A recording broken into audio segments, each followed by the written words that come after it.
malheureusement, on a parlé de l'augmentation du nombre de morts en France, en Israël, en Italie. Il y a dans la communauté juive beaucoup de gens qui meurent et des gens qui ont cru faire bien. Si vous recevez chez vous votre famille, vous risquez de les contaminer et de les faire mourir. Donc c'est un interdit absolu qui est donné par énormément de rabbins. Si vous regardez en France les rabbins les plus orthodoxes qui sont sur Torah Box, ils vont vous dire on n'a pas le droit de se réunir au Seder.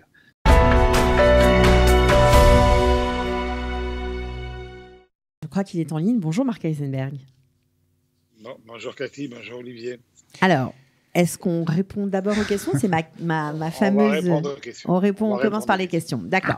Alors, nous avons un monsieur de 67 ans qui a perdu son emploi. Il n'a pas le droit au chômage. Apparemment, il va être ravi des nouvelles mesures que vient de nous annoncer notre expert comptable. Il demande une aide financière et également veut savoir s'il peut geler son loyer ainsi que le crédit qu'il venait de faire avant d'être mis au chômage. Alors, comme vous l'avez entendu avec notre expert comptable Moshe Assouline, les réponses changent un petit peu tous les jours. Exact. On a parlé avec cette personne, on a quelques renseignements supplémentaires sur sa situation. Il est arrivé en Israël après 62 ans, ce qui signifie qu'il n'a pas cotisé du tout en Israël. Et par contre, son épouse, elle est arrivée avant l'âge de la retraite. Donc son épouse, après 70 ans, aura droit à une retraite en Israël. Pour lui, on va prendre rendez-vous avec notre spécialiste du Bitoach Leumi, Michal Vaknin, pour regarder qu'est-ce qu'on peut faire au niveau retraite. Au niveau loyer, il y a eu des conseils qui ont été donnés dans les émissions que vous animez sur Studio Qualita, notamment le fait que, aujourd'hui, même si on ne paye pas son loyer, on ne peut pas être expulsé de son logement. Ça, c'est la loi. Très important. Deuxièmement, on peut malheureusement, si on ne paye pas, on aura un tribunal qui décidera selon les circonstances si le locataire doit tout le loyer ou une partie du loyer. Et là, ce qui est important, c'est d'être de bonne foi. C'est de faire des propositions à son propriétaire, de proposer de payer une partie du loyer en fonction de ses possibilités financières aujourd'hui, de montrer qu'on a fait tout ce qui était notre possibilité pour payer le loyer le maximum possible. Et si le propriétaire refuse, le juge tranchera, et certains propriétaires accepteront une baisse momentanée du loyer pour ne pas aller devant le tribunal. Et concernant la banque, on va prendre contact avec Dédé Guggenheim pour voir notre expert financier, pour voir s'il y a une solution pour son crédit. Ok, alors on a une deuxième question. C'est un monsieur qui souffre d'insuffisance respiratoire. Sa fille vient d'être libérée de l'armée. Elle contrôlait les gens au point de contrôle à l'entrée de Jérusalem. La maman demande un test pour sa fille et personne n'est à même de lui répondre en français. Amada, ça aussi, je crois que ça a changé.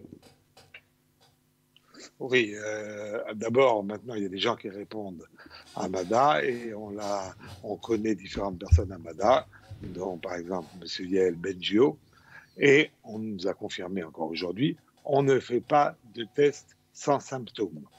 Donc le simple fait d'être une personne qui avait des problèmes d'insuffisance respiratoire ne suffit pas pour faire un test. S'il y a des symptômes qui apparaissent, les symptômes du corona, à ce moment-là, il faudra appeler Mada. Ok. Nous avons une autre question. FC vit seule avec un fils de 18 ans qui n'est pas encore incorporé.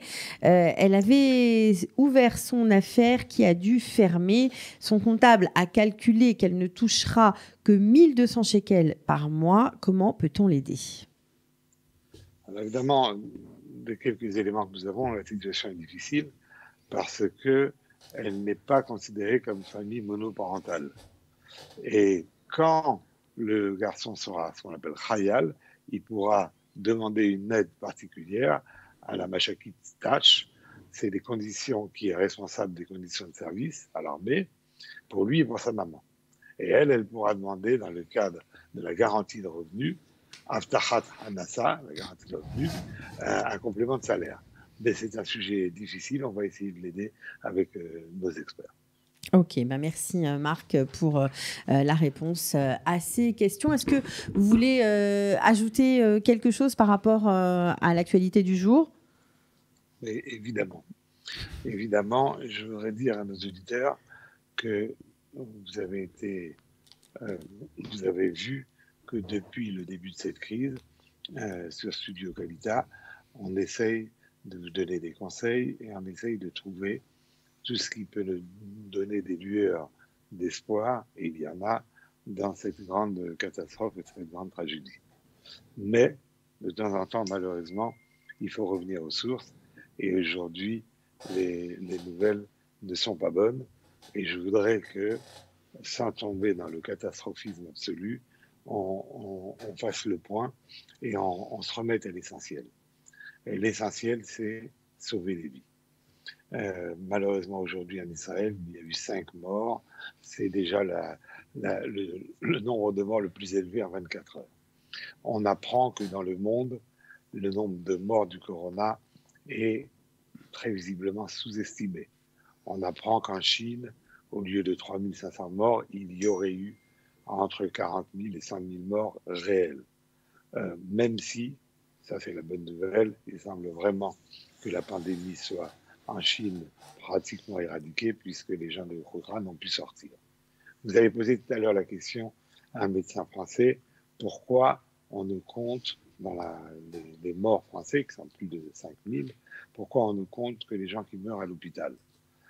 Effectivement, ce chiffre est sous-estimé et les autorités françaises l'ont reconnu parce qu'on a exactement les statistiques de l'hôpital, mais nous savons que dans les maisons de retraite françaises, les EHPAD, il y a un taux de mortalité très élevé. Mais on ne sait pas toujours si c'est le corona qui est responsable à 100% ou à 50% des morts. Donc, jusqu'à présent, on ne les a pas ajoutés, alors que ça représente des centaines de morts supplémentaires, même si on nous a expliqué que le gouvernement mettait en place un système informatique pour les ajouter. Et il y a des gens qui meurent chez eux. Donc, c'est juste quelques exemples pour dire la mortalité augmente. La mortalité augmente et je voudrais revenir sur la discussion que vous avez eue avec le rabbin de l'armée. Je ne suis pas rabbin.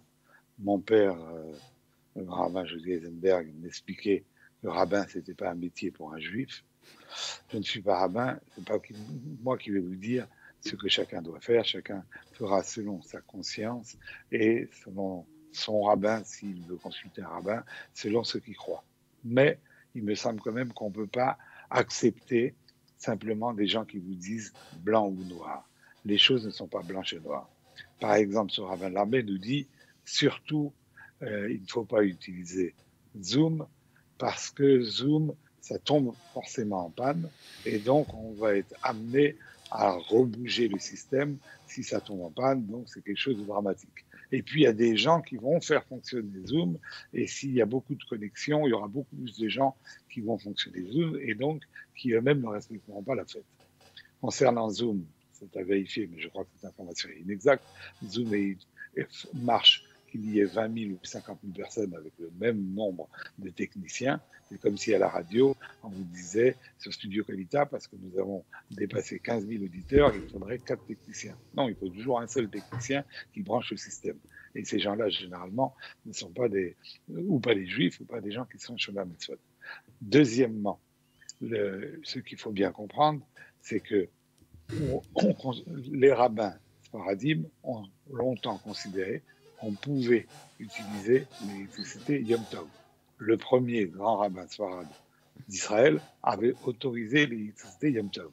Donc si Zoom a un problème, s'il ne s'éteint pas complètement, on peut à ce moment-là arranger, le son n'est pas assez fort, parce que ça revient à la même chose qui consiste, on le sait qu'on a le droit, à partir d'une lumière allumée, d'un feu allumé, le Yom Tov, pas Shabbat, le Yom Tov, quand on a un feu qui est allumé, on peut, par exemple, prendre de ce feu et allumer une autre bougie. Donc, le fait d'utiliser un feu qui existe déjà est quelque chose d'autorisé. Autrement dit, il n'est pas clair de dire surtout pas Zoom. Si vous avez dit, mais le problème c'est que Zoom, ça ne marche que 50 minutes. Apparemment, Zoom, si vous avez un seul interlocuteur, une seule liaison, marche de manière indéfinie. si vous avez plusieurs interlocuteurs, il faut prendre une licence qui coûte 18 € pour un mois, donc à peu près 80 shekels, un peu moins pour un mois. Et dans ce cas-là, vous pouvez avoir autant de gens connectés que vous le souhaitez. Et donc, ça ne s'arrête pas au bout de 40 minutes. Dans ce cas-là, ça peut durer 1 heure, 2 heures, 3 heures, 4 heures pour l'ensemble de la soirée du Seder. Encore une fois, certains rabbins vous diront il ne faut pas utiliser Zoom ou d'autres moyens techniques. D'autres vous diront on peut l'utiliser. Vous poserez demain, vous écouterez sûrement avec intérêt la position du Rav Bochko, David tout à fait, Rav Bochko de Koral Yaakov, parce que c'est une autorité ashkenaz. Maintenant, les choses soient claires. Nous avons 3 solutions pour le soir du Seder. La première solution, sa famille est éloignée, sa famille n'habite pas dans notre maison.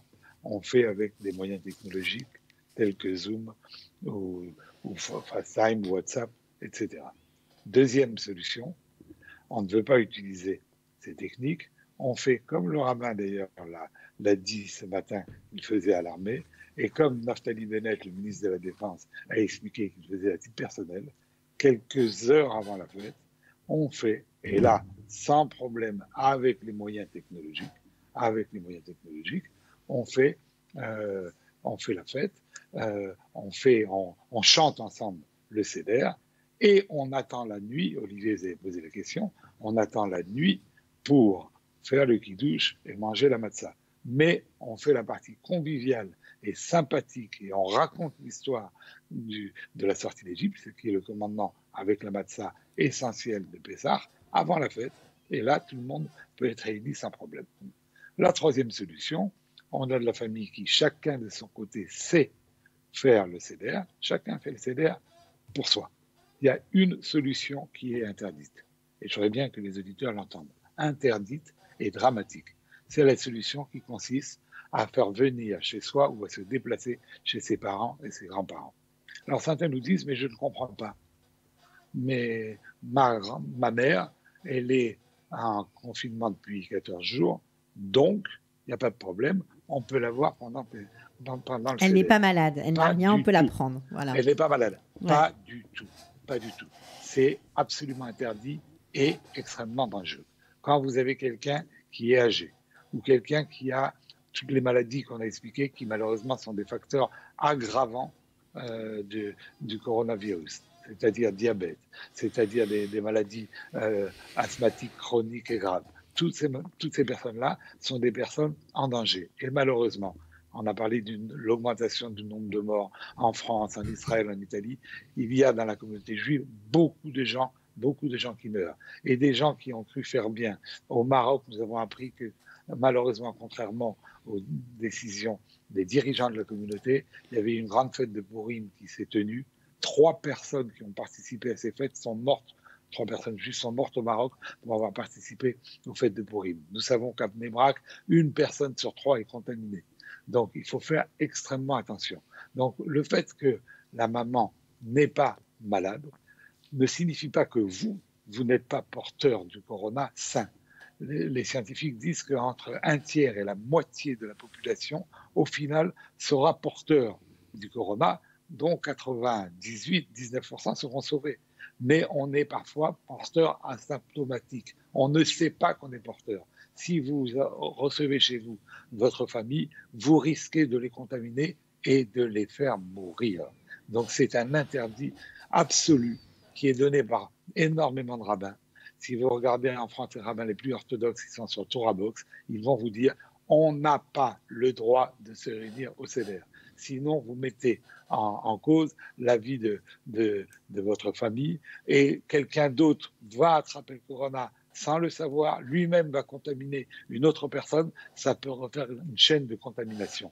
Nous sommes à la période la plus difficile en Israël du corona, c'est le mois d'avril. Ça a été annoncé par les scientifiques. C'est à cette période où on va voir si le confinement qu'on a subi va marcher. Et dans certaines populations, dans la population arabe ultra-orthodoxe, des mesures supplémentaires vont être prises. Pour le Seder, on n'a pas le droit de prendre un risque. Pikuach nefesh, le fait de sauver une vie, ça éteint tous les commandements de la Torah. Les seuls cas où on a le droit d'après la Torah, de ne pas respecter, ça c'est de ne pas faire de chilul Hashem, c'est-à-dire de ne pas profaner le nom de Dieu en public. Nous ne sommes pas dans cette situation. En échange d'un commandement de la Torah, on doit être mechalel d'une vie, pour sauver une vie, on peut être mechalel Shabbat, et évidemment, on peut ne pas faire le seder en famille. On n'a pas le droit de faire le seder en famille. Je vous en prie, comprenez-le et dites-le à tous vos amis.